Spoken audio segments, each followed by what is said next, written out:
Riêng ngồi lâu chua cả nít hơ đốm gần thềm lệ ta bây giờ nên mà lắm mà ôm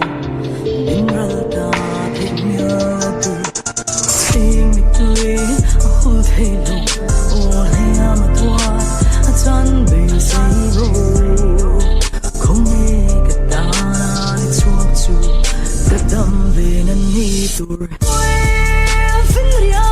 Thiên bia lắm mà nung cha tên nè anh nghe đừng lắm na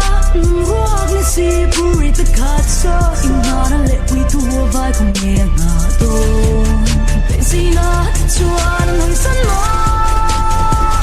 quy thua đã là con si hồng nhớ môi làm như đã vai hoài vắng ra